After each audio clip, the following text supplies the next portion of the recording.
Need a quick countdown for cooking, studying, workouts, meetings, or everyday tasks? Windows Clock includes a built-in timer feature that makes it easy to create and manage countdowns directly from your PC. In this guide, I'll show you how to create timers in Windows Clock in 2026. First, open the Start menu and search for Clock. Select the Windows Clock app to launch it. Once the app opens, select Timer from the navigation menu. To create a timer, click the Add New Timer button or the plus icon. Choose how long you want the countdown to run by setting the hours, minutes, and seconds. Give your timer a descriptive name so you can easily identify it later.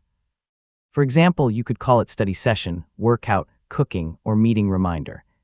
Names are especially useful when you have multiple timers saved. Once the duration is set, click Start to begin the countdown. Windows Clock will display the remaining time as the timer runs.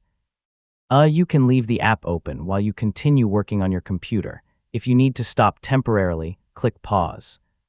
Select Resume when you're ready to continue, or use Reset to return the timer to its original duration. This gives you complete control over the countdown. You can also create multiple timers for different activities. For example, one timer could be used for exercise, while another tracks a study break.